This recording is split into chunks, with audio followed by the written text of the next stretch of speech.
you're jamming with theoretics. Just good times and livelihood. It's all copacetic and it's all good.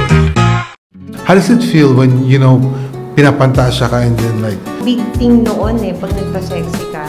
Lalo na pag naging calendar girl ka, talagang umiingay yun When I go out, I wear polo. Okay. I wear polo and jeans. Kumaga parang doon lang ako sa work ko nagpapa-sexy. I remember nung kinuha ko ng Tanduay, first time in my life, yung Centris ngayon, corner Quezon Avenue, EDSA, merong 4 na billboard doon.